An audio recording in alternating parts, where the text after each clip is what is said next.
It is awake. It was the single biggest and most terrifying disaster on Earth in 2 million years. The land shook and the monster awoke. Thick smoke was released in the sky, and it covered 1/8 of the Earth's surface.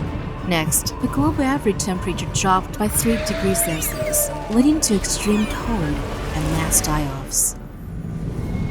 After that, life re-emerged as civilizations thrived. Through tens of thousands of years have passed, we can still see traces of the disaster. It was never gone.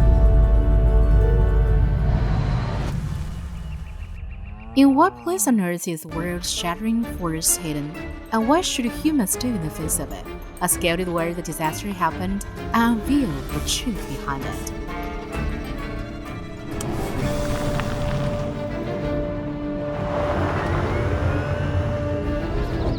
Hi, BYD.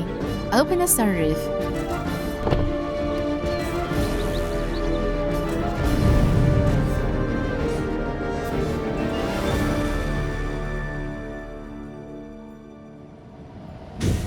Selamat datang di Indonesia. Here you may see fields and gardens, islands and forests. But behind everything you see are, most likely, volcanoes, and more volcanoes. This volcanic arc of more than 100 active volcanoes made Indonesia the world's most dangerous island nation, with the highest density of volcanoes. And to seek the truth behind the disaster, we must come closer to this particular volcano.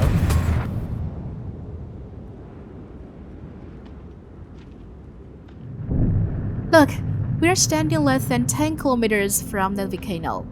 Underneath our feet, dark earth, charred tree trunks, and the buried houses over there are the results of its disastrous eruption, or more accurately, the results of a mega-volcanic avalanche that boiled at above 800 degrees Celsius.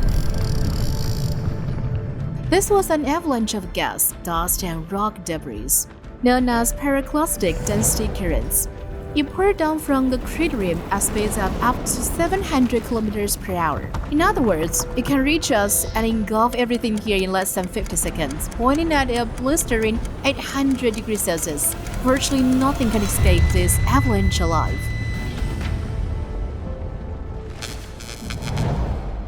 Volcanologists classify the intensity of volcanic eruptions into 8 levels, based on the volume of ejecta. The eruption that causes avalanche rated a mere 4 on this scale. But if level 4 was capable of such destruction, but what could a level 8 deadly eruption have done? Based on volcanologists' estimation, the largest eruption over the past 2 million years consumed 20,000 square meters of land.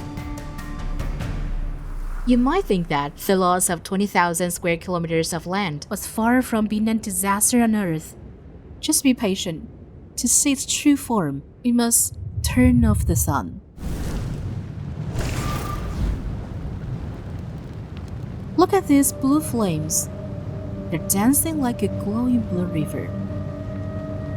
When the sun shines again, we'll find out what they are.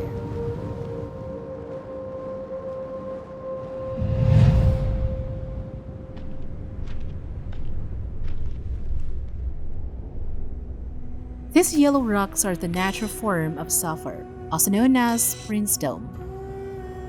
Underground magma activity often produces large amounts of sulfur steam. Once the steam meets air, it condenses and forms natural sulfur, which in turn combusts at high temperatures and spews blue flames.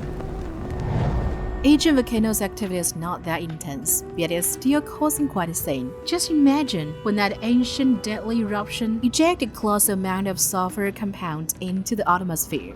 How worse could it get? It was truly a doomsday.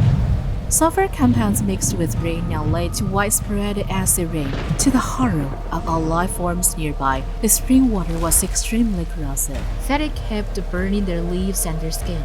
Plants slowly withered, and animals died.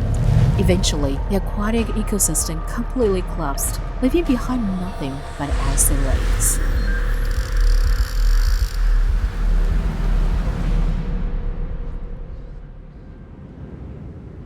Look at this beautiful lake. This is the world's largest acidic volcanic crater lake.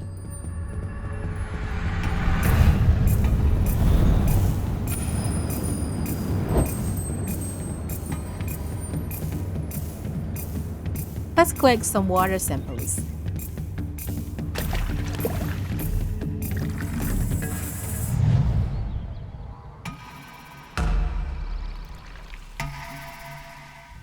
This is a sample from the sulfuric acid lake. This is white vinegar. This is purified water. We will now test their acidity with pH test papers. The redder the paper is, the more acidic the sample it is.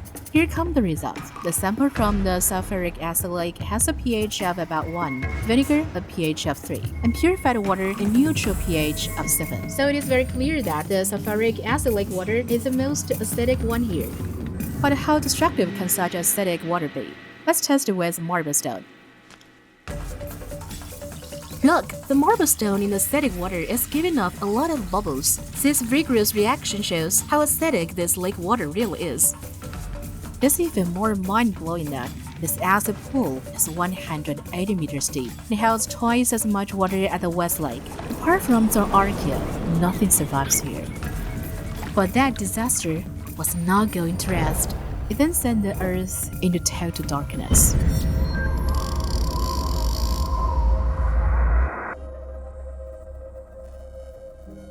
The Earth's surface temperature plummeted in the absence of sunlight. In 1257, Semelas eruption in Indonesia led to global cooling. According to the medieval chronicles, it was a cold and rainy period in Europe. In China, southern zone historians noted the freezing of the West Lake. All these were potentially related to this massive cooling event. Although the Semelas eruption did not reach the peak intensity of level 8, its impact was enough to sweep across thousands of miles. But if it were the real deadly eruption, what would have happened? It was a volcanic winter. More than 2 billion tons of sulfur dioxide entered the stratosphere and became sulfate particles. They spread out across the stratosphere like a sunshade. The average temperature in the northern hemisphere dropped by more than 10 degrees Celsius, and it persisted for a whole decade. This was what the Earth experienced, a mega avalanche that engulfed everything. Widespread acidic rain that burned all life forms, and a disaster in total darkness. Why are volcanoes in Indonesia so powerful? To uncover this secret, we must open the gate to the Earth's core.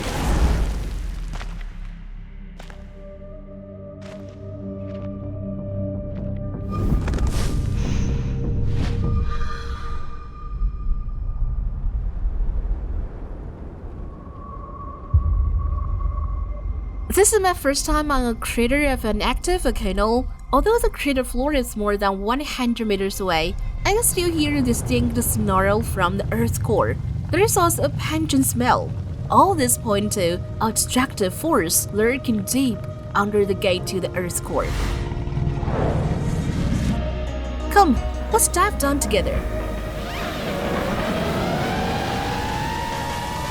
Through the thick smoke and the humidor, the deeper we dive, the higher the temperature rises. In front of us is the magma chamber where magma accumulates. On a planetary scale, many tectonic plates meet here and keep pushing downward. After going through physical and chemical reactions like dehydration and melting, they became magma and gather in this chamber. In the eruption that occurred 74,000 years ago, this enormous magma chamber alone was stuffed with 5,600 cubic kilometers of magma, enough to build 2 Mount Chumoloma. It was literally a pressure cooker. Within the valve by the slightest and the world shatters. But this is the whole truth behind the disaster of 74,000 years ago. I have to do this job by myself because everyone else is busy.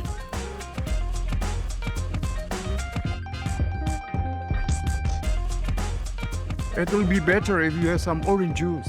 No problem, let's get some.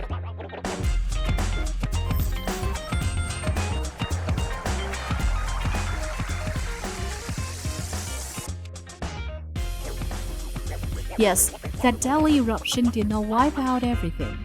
There was also a silver lining. Volcanic ash ejected during eruptions is rich in minerals. It can be used as natural fertilizers for various tropical plants. Therefore, Indonesia not only has the world's third largest rainforest after Amazon and Congo, but also produces a broad range of tropical fruits. It has more than 100 species of durian alone, and is the largest durian producer worldwide. It is also one of the best places on earth to grow rice. The annual yield per hectare can reach nearly 10 tons. Its excellent agriculture supports a high population density. Indonesia's Java is the world's most densely populated island. Jakarta, Indonesia's capital city, located on this island, has a population of 10 million, the largest in Southeast Asia. Sulfur ejected from the volcano is let out through pipes, then cooled and crystallized before being transported downhill and used as industrial raw materials. Underground water perpetually heated by magma is being used for electricity generation. It is called geothermal energy. As one of the countries with the richest geothermal resources, Indonesia is continuously increasing the share of other renewable energy sources. More and more clean energy enterprises, Chinese companies included, are joining Indonesia's march for energy transition and leading the way of green travel. They work hand in hand to accelerate global energy transition and advance towards the sustainable development.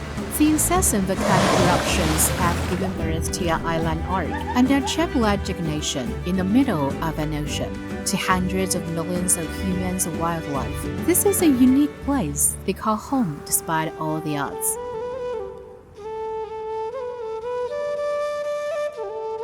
I have heard that the locals threw flowers into the volcanic craters for blessings for themselves and their families. I'm particularly touched by this. After all, everything is so fragile in the face of planet's destructive force. Well, life always finds a way. Just like the most resilient and brilliant blossom there is.